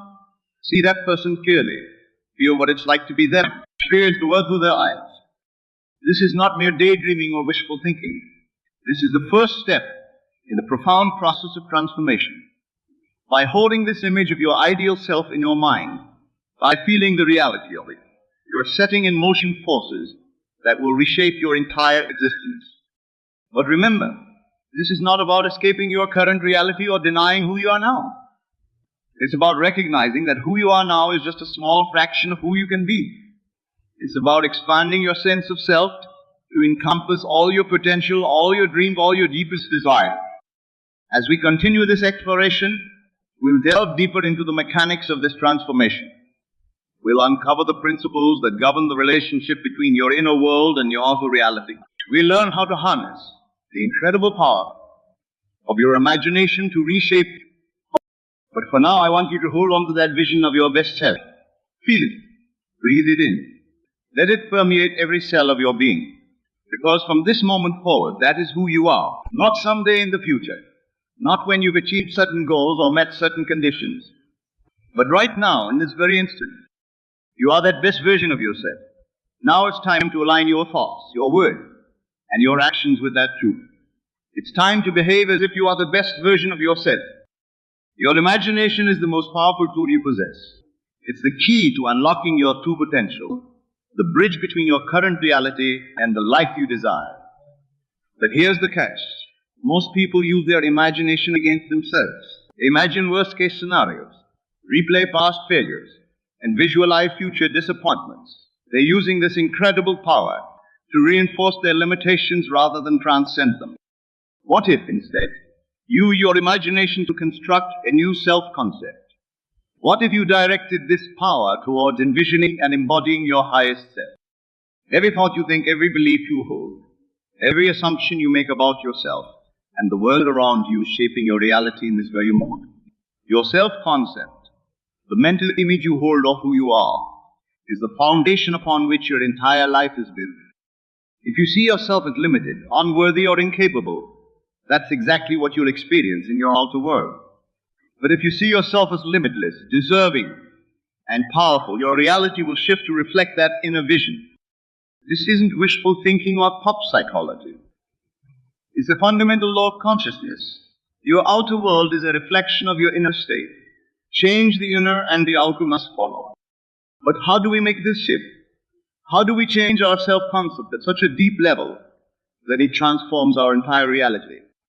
The answer lies in the proper use of your imagination. Your imagination is not just a place to escape reality. It's a tool to create reality. When you imagine yourself as your ideal self, when you feel the reality of being that person, you're not engaging in mere fantasy. You're programming your subconscious mind with a new self-image. Your subconscious mind doesn't distinguish between what's real and what's vividly imagined. It accepts whatever you feed it as truth and then works tirelessly to bring that truth into your physical experience. Think about that for a moment. Every time you vividly imagine yourself as your best self, every time you feel the reality of being that person, you're literally rewiring your brain. You're creating new neural pathways that support this new self-image. But it's not enough to do this once or twice. This needs to become your new way of being. You need to live from this new self-concept consistently, persistently, until it becomes your default state. This is where many people falter. They catch a glimpse of their potential. They feel the excitement of what could be. But then they snap back to their old patterns of thinking and being. They allow their current circumstances, their past experiences, or the opinions of others to override their vision of their ideal self. Don't fall into this trap. Your circumstances are not your reality. They are the aftermath of your previous thinking. Your past does not define you. It simply reveals where your thoughts have been. And the opinions of others are just opinions. They have no power over you unless you give them power. Your power lies in your ability to choose your thoughts, to select the self-concept you wish to embody. This choice is available to you in every moment. No matter what's happening around you, no matter what challenges you face, you always have the power to choose how you see yourself. So how do you make this choice? How do you shift your self-concept in a way that's powerful and lasting? It begins with clarity. You must have a clear, vivid picture of who you want to be. Not just in terms of what you want to have or achieve, but in terms of the kind of person you want to be. How does this ideal version of you think? How do they feel? How do they carry themselves? How do they interact with others? Once you have this clear vision, you must make it real in your imagination. Close your eyes and step into this version yourself. Feel what it's like to be this person. Experience the world through their eyes. Let every detail be vivid and alive in your mind. As you do this, pay attention to your emotions. Emotion is the fuel that powers your imagination. The more you can feel the reality of being your ideal self, the more quickly you align with that reality in your outer world. But remember, this isn't about escaping your current reality. It's about transforming it from within. As you imagine your ideal self, bring that energy, that way of being into your daily life. Begin to walk, talk, and act as if you are already that person. This might feel uncomfortable at first. You might feel like an imposter. That's okay. It's a natural part of the process. You're stretching beyond your current self-concept, and growth always involves some discomfort. Just through this discomfort, keep holding the vision of your ideal self. Keep feeling the reality of it. Keep acting from that state of being. As you do, you'll find that it becomes more and more natural. What once felt like pretending will start to feel authentic. This is the power of your imagination at work. By consistently imagining and embodying your ideal self, you're literally reshaping your self-concept. You're changing the blueprint from which your life is built. But here's where many people misunderstand this process. They think it's about forcing change, about struggling and striving to become something they're not. Nothing could be further from the truth. This process is not about becoming someone else. It's about becoming more fully yourself. It's about shedding the limitations and false beliefs that have held you back and embracing the fullness of who you truly are. Your ideal self is not some external standard you're trying to live up to. It's the truest expression of your own being. It's who you are when you're free from fear, doubt, and limitation. It's who you are when you're fully aligned with your deepest values and desires. As you continue to imagine and embody this ideal self, you will find that your outer world begins to shift. Opportunities that align with your new self-concept will start to appear. People will begin to treat you differently, responding to the new energy you're projecting. You might be tempted to dismiss these changes as coincidence. Don't. They are the natural result of your shifted self-concept. Remember, your outer world is a reflection of your inner state. As you change your inner world, your outer world must change to match it. This is where faith comes in. Not blind faith in some external power, but faith in the power of your own consciousness. Faith that, as you continue to hold this new self-concept, as you continue to live from this state of being, your outer world will inevitably align with it. This faith is crucial because the changes in your outer world may not happen overnight. There may be a lag between your inner shift and its outer manifestation. During this time, it's essential to stay true to your new self-concept, to continue behaving as if you're already your ideal self. This is where many people give up. They make an inner change, but when they don't see immediate results in their outer world, they revert to their old patterns of thinking and being. Don't make this mistake. Trust the process. Know that as you persist in your new state of being, your outer world must conform to it. Remember, you're not trying to force the outer world to change. You're allowing it to change by changing yourself from within. This is the true secret of personal transformation. It's not about manipulating external circumstances. It's about aligning your inner state with your desire. As you continue this practice, you'll find that it becomes easier and more natural. What once required conscious effort will become automatic. You'll find yourself naturally thinking, feeling, and acting as your ideal self without having to remind yourself to do so. This is when true transformation occurs, when your new self-concept becomes so ingrained that it's simply who you are, not who you're trying to be. When behaving as your best self is no longer a conscious choice, but your default state of being. But even as you reach this state, don't become complacent. Your ideal self is not a fixed destination. It's an ever-evolving vision. As you grow and evolve, so too will your concept of your best self. Embrace this ongoing evolution. Continue to expand your vision of what's possible for you. Use your imagination to push the boundaries of your self-concept. Dare to dream bigger. Dare to be more. Remember, the only limits that exist are the ones you accept in your own mind. As you expand your self-concept, you expand the possibilities for your life. This is the true power of imagination and self-concept. It's not just about improving your circumstances or achieving specific goals. It's about fundamentally transforming who you are and how you experience life. By harnessing this power, you're not just changing what you do, what you have. You're changing who you are at the deepest level. And when you change who you are, everything in your life changes with you. So I challenge you that God will imagine the grandest version of yourself. Dare to hold that vision consistently, to feel this reality, to live from that state of being. As you do, watch in awe as your life transforms to match your new self-concept. Remember, you're not bound by your past, by your current circumstances, or by anyone else's expectations. You are bound only by the limits of your own imagination. And your imagination is limited. Use this power wisely. Use it to become the fullest, most magnificent expression of yourself. Use it to create a life that reflects your highest vision. Use it to behave as if you are the best version of yourself. Because in truth, that's exactly who you are. The concept of living from the end is perhaps the most powerful tool in your arsenal of transformation. It's the art of experiencing your desired reality, your imagination so vividly that you begin to live from that state in your present moment. This isn't about mere positive thinking or wishful daydreaming. It's about a fundamental shift in your consciousness that aligns you with the reality you wish to experience. When you live from the end, you're not hoping for a better future or working towards a goal. You're experiencing that future now, in the only moment that truly exists, the present. This might sound paradoxical, but it's the key to rapid and profound transformation. Everything you've ever experienced, every achievement you've ever accomplished, first existed in your imagination. Your current reality was once just a thought, a vision, a feeling. By living from the end, you're accelerating this process. You're bringing your desired future into your present experience through the power of your consciousness. But how exactly do you live from the end? How do you embody your ideal self in a way that's authentic and transformative? It begins with a simple yet profound shift in your perception.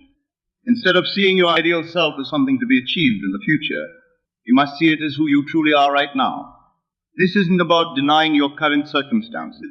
It's about recognizing that your true identity isn't defined by those circumstances, but by the innermost essence of who you are. Your ideal self isn't some distant, perfected version of you. It's the truest expression of your being, free from the limitations and false beliefs that have accumulated over time. When you live from the end, you're not becoming someone new. You're remembering who you've always been beneath the layers of conditioning and self-doubt. To embody this ideal self, you must first clearly define it. What qualities does your ideal self embody? How does this version of you think, feel, and act? What beliefs does this version of you hold about yourself and the world? Be specific and vivid in your vision. Once you have this clear vision, the next step is to fully experience it in your imagination. Close your eyes and step into this version of yourself.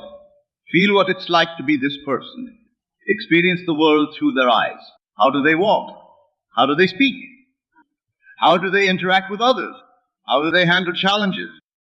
As you do this, pay close attention to the feelings that arise. The feeling is the secret. It's not enough to just visualize your ideal self. You must feel the reality of being that person. Feel the confidence, the joy, the peace, the love that this version will experience. Let these feelings permeate every cell of your being. This isn't a one-time exercise. To truly live from the end, you must make this your new normal. Whenever you find yourself slipping back into old patterns of thought or behavior pause, take a deep breath. Reconnect with the feeling of being your ideal self. Then from that state of being, continue with your day. At first, this might feel challenging. You might feel like you're pretending or being inauthentic. That's okay. It's a natural part of the process. Remember, you're stretching beyond your current self-concept. There will be some discomfort as you expand into this new way of being. Persist through this discomfort. Keep reminding yourself that this ideal self isn't some fake persona you're trying to adopt. It's the truest expression of who you are. As you continue to embody this state, you'll find that it becomes more and more natural. What once felt like pretending will start to feel authentic. But living from the end isn't just about how you feel internally. It's also about how you show up in the world. It's about aligning your thoughts, words, and actions with your ideal self. This is where many people fall. They can imagine their ideal self. They can even feel the reality of it internally. But they struggle to bring that energy into their daily lives. To truly embody your ideal self, you must act as if you are already that person. How would your ideal self handle the challenges you're currently facing? How would they interact with the people in your life? How would they approach their work, their relationships, their health? This doesn't mean ignoring your current circumstances or pretending that challenges don't exist. It means approaching those circumstances and challenges from the perspective of your ideal self. It means responding to life from a place of empowerment, confidence, and inner peace, rather than from fear, doubt, or limitation. As you begin to consistently feel and act as your ideal self, you'll notice something remarkable happening. The world around you will begin to respond differently. Opportunities that align with your new way of being will start to appear. People will begin to treat you differently, responding to the new energy you're projecting. This is where faith becomes crucial. Not blind faith in some external power, but faith in the creative power of your own consciousness.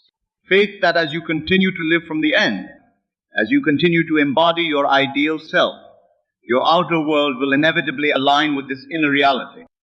This faith is important because there may be a lag between your inner shift and its outer manifestation. During this time, it's essential to stay true to your new way of being. Don't let temporary circumstances or setbacks shake your conviction. Remember, Your current reality is the result of your past thinking and being. As you persist in your new state, your reality must shift to reflect it. Living from the end also requires a fundamental shift in your relationship with time. Most people live in a state of constant anticipation, always looking forward to some future moment when their desires will be fulfilled. But when you live from the end, you bring that future into your present experience. You're not waiting for something to happen. You're experiencing it now in your consciousness. This shift in perception creates a profound sense of peace and fulfillment. You're no longer chasing after desires or striving to become something in the future. You're experiencing the essence of what you desire right now. This doesn't mean you become passive or stop taking action towards your goals. On the contrary, you'll find yourself inspired to take aligned action from the state of fulfillment. As you continue to live from the end and embody your ideal self, you'll likely encounter resistance, both from within yourself and from the world around you. Your old self-concept, reinforced by years of habit, won't give up without a fight. You may find yourself slipping back into old patterns of thinking and behaving. When this happens, don't judge yourself. Don't see it as failure. Simply recognize it as part of the process and gently bring yourself back to the state of your ideal self. Remember, you're reprogramming deeply ingrained patterns. It takes time and persistence. You may also encounter resistance from others. As you begin to embody your ideal self, some people in your life might reactivate. They're used to the old you, and your transformation might make them uncomfortable. Don't let this deter you. Stay true to your new way of being.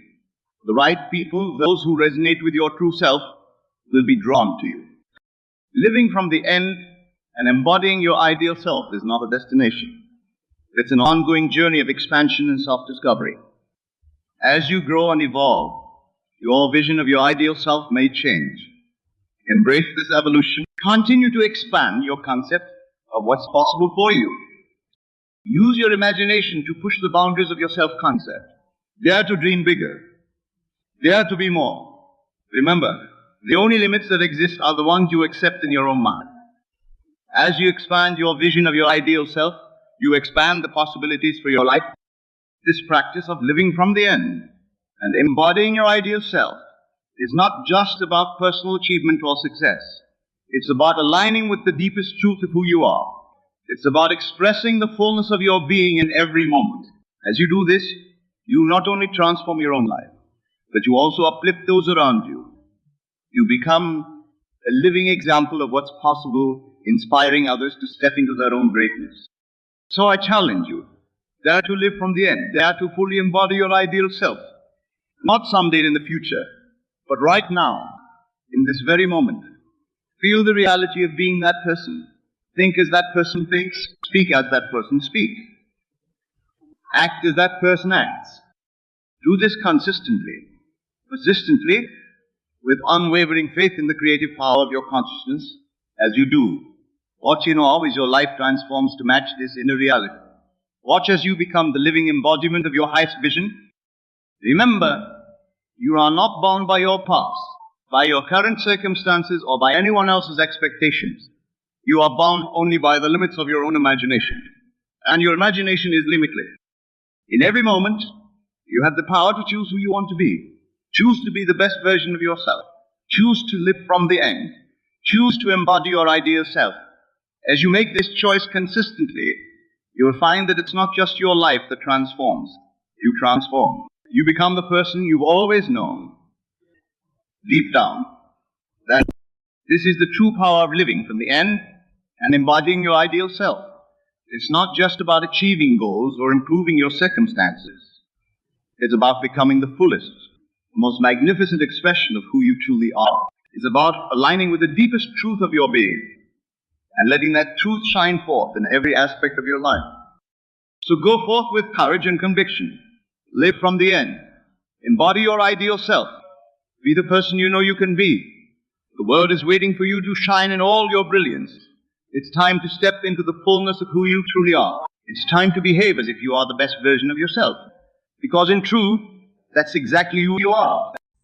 Imagine, if you will, a world where the very fabric of reality bends to your will, where the thoughts you think and the beliefs you hold shape the experiences you encounter. This is not a flight of fancy, my dear friends, but the fundamental nature of our existence. You see, the universe in which we live is not a cold, indifferent machine, but a responsive, malleable substance that takes on the form of our dominant impressions. Let us begin by understanding a crucial principle. Your mind, your wonderful human imagination, is the God of which all sacred texts speak. It is the creative power through which all things are made manifest. When you truly grasp this concept, you will realize that the power to create wealth, abundance, and prosperity lies not in some external force, but within the confines of your own consciousness. Now you might be wondering, how can this be? How can my thoughts possibly manifest money within such a short span of time? The answer, my friends, lies in understanding that time is but an illusion of the physical world. In the realm of spirit, in the domain of imagination, there is no past, no future, only the eternal now. And it is in this eternal now that all possibilities exist simultaneously. To activate your mind and manifest money within 24 hours, you must first shift your consciousness. You must move from a state of lack and wanting to a state of abundance and having. This shift is not something that happens in the outer world. It is an inner movement, a change in your mental atmosphere.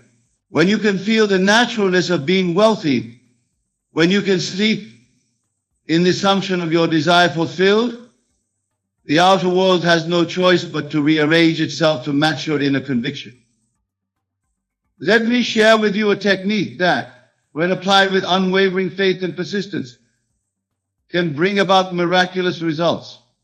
As you retire to bed tonight, I want you to close your eyes and construct a scene that implies the fulfillment of your desire for wealth.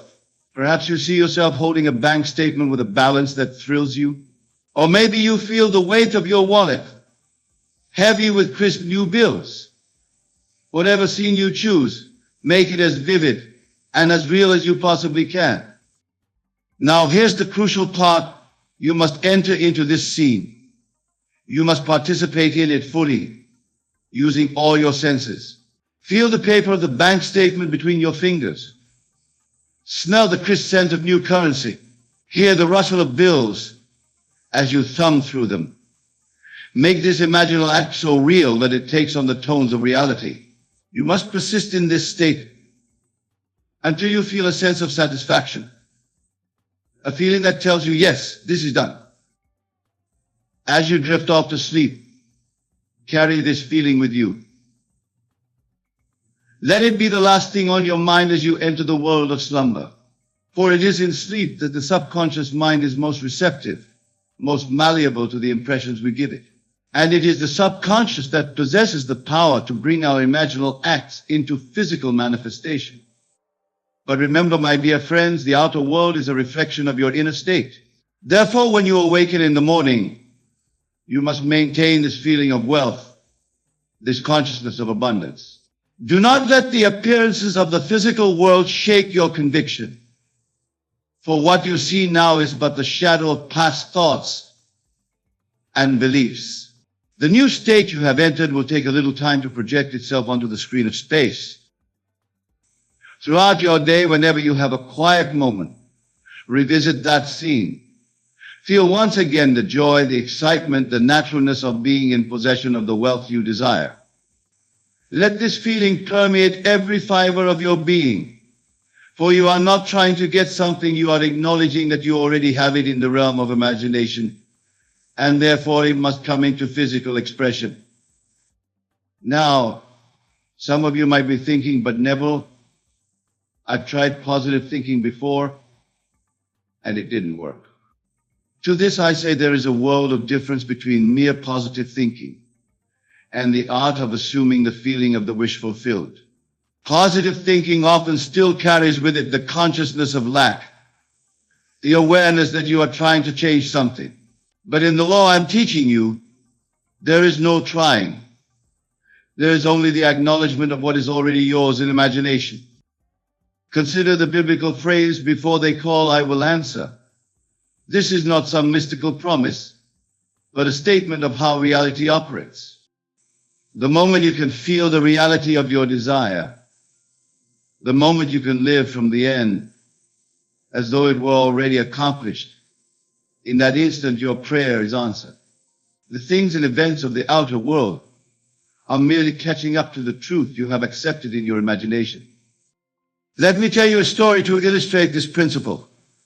I once knew a man who was in dire financial straits. His business was failing. His debts were mounting. And he could see no way out of his predicament. He came to me desperate for a solution. I shared with him this very law we're discussing today.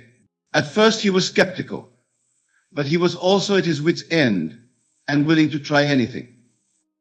I instructed him to go home and, before sleeping, to construct a scene that would imply his financial problems were solved. He chose to imagine himself sitting in his office, looking at a pile of paid invoices and a bank statement showing a healthy balance.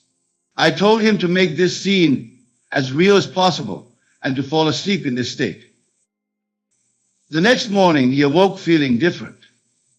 There was a lightness to his step, a confidence he hadn't felt in months. Nothing in his outer world had changed yet, but he felt that everything was going to be all right. Throughout the day, he held on to this feeling, revisiting his imaginal scene whenever doubt tried to creep in. Now, here's where it gets interesting. Within 24 hours, he received a call from a client he hadn't heard from in years. This client had a large project and wanted to work exclusively with him. The advance payment for this project was enough to cover all his outstanding debts and breathe new life into his business.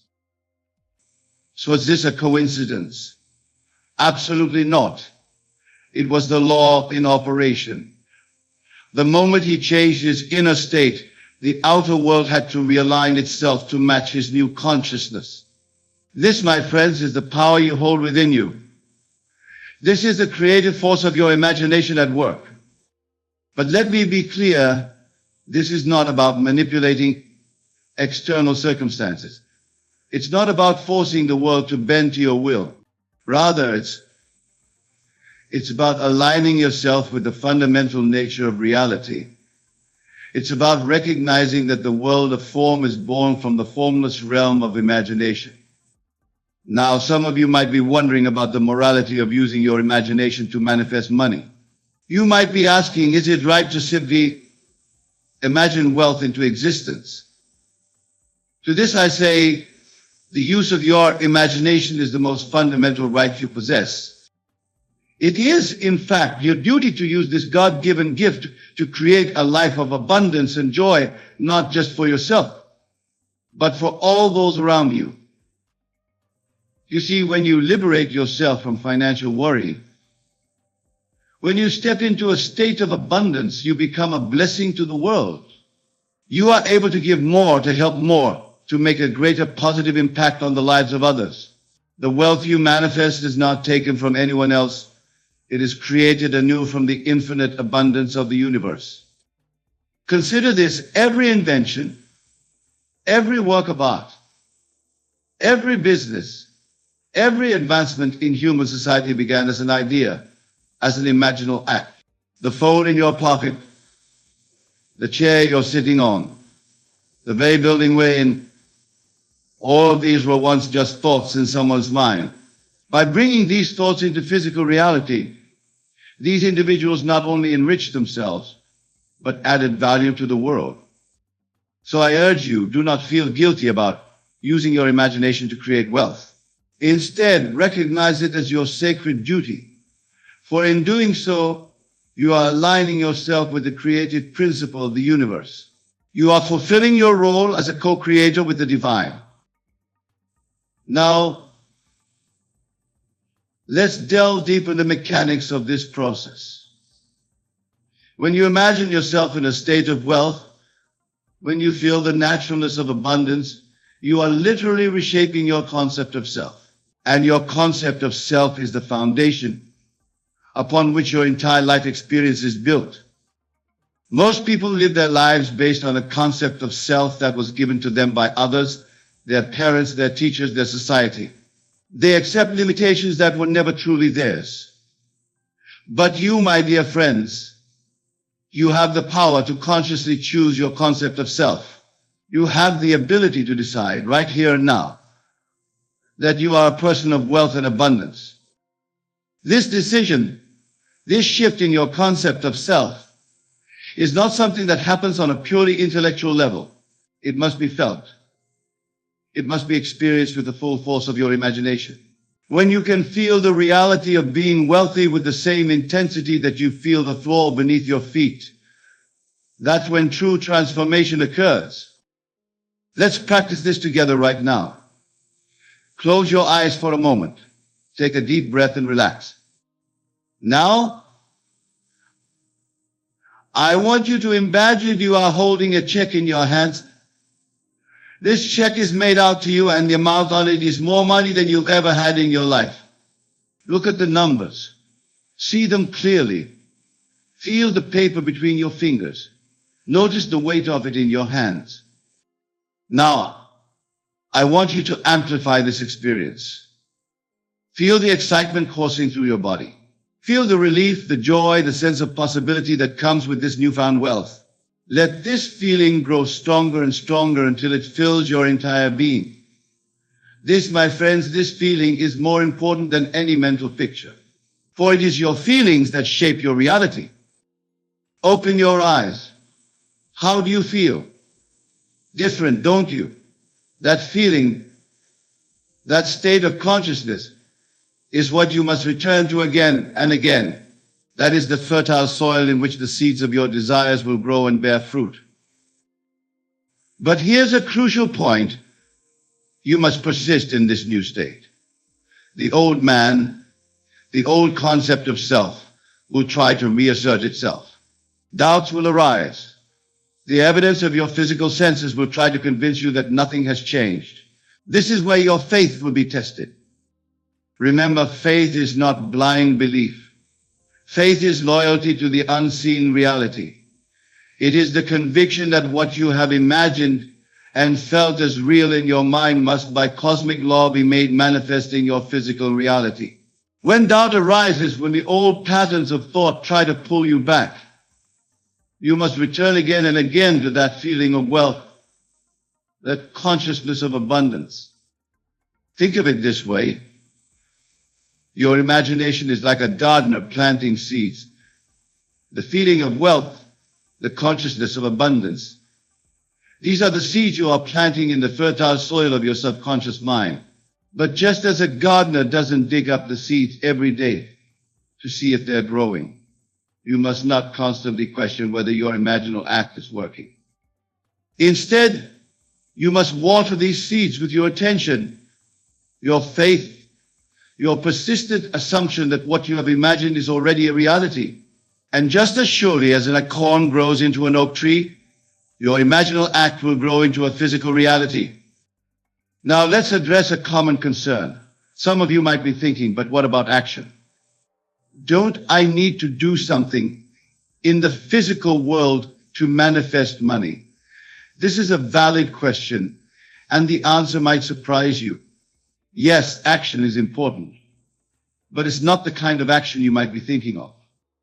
You see, the most important action is the action of assuming the feeling of the wish fulfilled. This internal action, this movement of consciousness, is far more powerful than any external action you could take. When you successfully assume the feeling of being wealthy, when you live from that state of consciousness, you will be moved to take whatever outer actions are necessary to bring your desire into manifestation. These actions will not feel like effort or struggle. They will feel natural, inspired.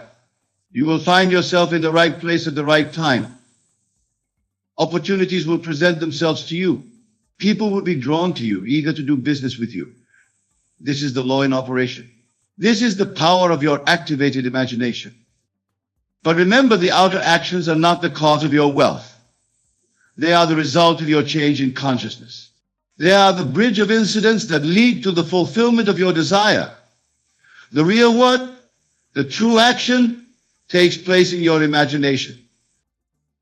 Now I want to address something that many of you might be experiencing. As you listen to these words, as you contemplate this law, you might be feeling a sense of excitement mixed with disbelief. A part of you might be saying, this sounds too good to be true. It can't be this simple. This reaction is natural. It's the old consciousness, the old concept of self fighting to maintain its existence. But I want you to consider something which is simpler.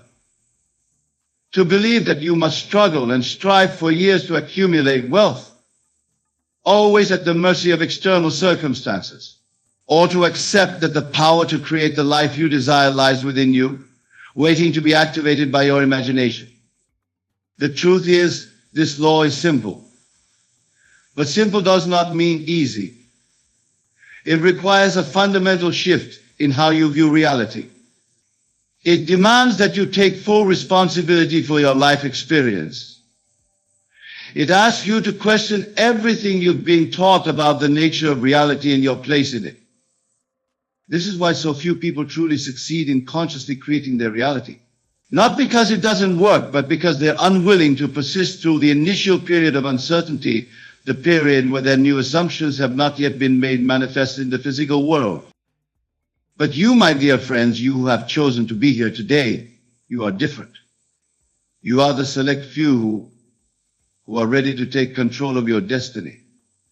You are the ones who will persist, who will hold fast to your new assumption of wealth and abundance, even when the outer world seems to contradict it. And make no mistake, the outer world will seem to contradict it, at least at first. This is the time of testing, the time when your faith in the unseen reality must be stronger than your faith in the evidence of your physical senses. But if you can persist through this period, if you can maintain your new state of consciousness regardless of outer appearances, you will see miracles unfold in your life. Now let's talk about the time frame mentioned in our topic, within 24 hours. Some of you might be wondering if it's really possible to manifest money that quickly. The answer is a resounding yes, but with a caveat. The manifestation of your desire in the physical world is not subject to time as we understand it in our three-dimensional existence. In the fourth dimensional realm of imagination, the realm where all creation begins, there is no time. There's only the eternal now. When you successfully impress your subconscious mind with the feeling of wealth, when you can live in the state of the wish fulfilled, the seed of your desire is planted instantaneously. The 24 hours mentioned in our topic is not a rigid time frame for physical manifestation. Rather, it refers to the period within which you can fundamentally alter your state of consciousness. When you go to sleep tonight in the assumption of your wish fulfilled, when you maintain that state upon waking and throughout your day, you will have activated your mind to manifest money. From that point on, the bridge of incidents that leads to the physical manifestation of your desire begins to form. For some, this manifestation might occur within 24 hours. For others, it might take a bit longer. But make no mistake, once you have truly assumed the state of wealth in your imagination, its physical manifestation is assured. The key is to focus not on the when, but on the what. Focus on maintaining the feeling of wealth, the consciousness of abundance. Let go of any anxiety about how or when your desire will manifest. Remember, the feeling is the secret. The feeling of wealth, experienced with all the vividness of your imagination, is the cause. The outer manifestation of money is the effect. Now, I want to share with you a powerful technique that can help you maintain this state of wealth consciousness throughout your day. It's a technique I call wearing your desire. Here's how it works. Imagine that your desired state of wealth is like a garment, a beautiful tailored suit or dress. In your imagination, put on this garment. Feel the texture of the fabric against your skin. Feel how it fits you perfectly. Feel the confidence, the assurance that comes wearing this garment of wealth. Now, As you go about your day, whenever you start to doubt, whenever the old state tries to reassert itself, remind yourself, I am wearing my desire. I am clothed in wealth. Feel it, experience it as vividly as you can. This simple technique can work wonders in helping you maintain your new state of consciousness. Remember, my dear friends, you are not trying to create something new. You are simply aligning yourself with the wealth that already exists in the infinite realm of possibility. You are choosing to embody a particular state of being, a state of wealth and abundance that already exists in the spiritual realm. Your job is not to make it happen. Your job is to select the state you wish to embody and then to occupy that state so completely in your imagination that it becomes your new reality. The outer world has no choice but to conform to your inner assumption. Now, some of you might be wondering about the role of gratitude in this process. Gratitude is indeed a powerful force, but not in the way many people think. You see, most people believe they should be grateful for what they have in order to receive more. But this approach still carries with it the consciousness of lack, the awareness that you don't yet have what you desire. True gratitude, the kind that aligns with the law we're discussing, is gratitude for what you have imagined as real. It's the feeling of thankfulness that arises naturally when you have successfully assumed the state of your wish fulfilled.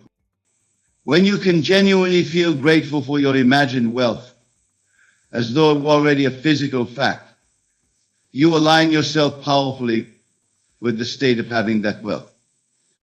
This alignment, this feeling of gratitude for your imagined reality, serves to amplify your assumption and accelerate its manifestation. It's a recognition of the truth that what you have conceived in imagination is as real as any physical fact. This kind of gratitude doesn't come from a place of lack or wanting, but from a place of abundance and fulfillment. As we near the conclusion of our discussion, I want to emphasize a crucial point. The law we've been exploring is not a one-time event, but a way of life. It's not about manifesting money once and then returning to your old patterns of thought. It's about consistently living from the state of abundance, regardless of outer circumstances. Even after you've successfully manifested money, continue to occupy the state of wealth in your imagination. Make it your permanent dwelling place. For as you do this, you'll find that abundance becomes your natural state of being. Money and opportunities will flow to you effortlessly, not because you're focusing on manifesting them, but because you're consistently embodying the state of wealth. Remember, the outer world is constantly conforming to your inner assumptions. By maintaining a consistent state of wealth consciousness, you ensure consistent experience of abundance in your physical reality. This is the true secret to lasting prosperity. In closing, I want to remind you of the immense power you hold within you. Your human imagination, properly understood and applied, is the very force that shapes reality. It is the God power spoken of in Scripture, the creative principle of the universe individualized in you. You are not a helpless victim of circumstances, but the author of your life story. With your imagination, you have the power to rewrite that story at any moment. Choose now to write a story of abundance, of wealth beyond your wildest dreams. Choose to step into the state of wealth, to wear it like a garment, to feel its reality with every fiber of your being. Go forth from this place with the knowledge that you are now activating your mind to manifest money. Know that as you sleep tonight in the assumption of your wish fulfilled, as you awaken tomorrow morning in the state of wealth, you are setting in motion forces beyond your comprehension that will move heaven and earth to bring your desire into manifestation. And finally, my dear friends, remember this: the law we've discussed today is not just about manifesting money. It's about recognizing and claiming your birthright as a creative being. Use this law not just for personal gain, but to enrich the world around you. For as you step into your power, as you manifest abundance in your own life, you become a beacon of hope and inspiration for others. You become living proof of the limitless potential that resides within each of us. Go now and create the life of abundance you desire and deserve. The power is yours. Use it wisely, use it lovingly, and watch in awe as your world transforms before your very eyes.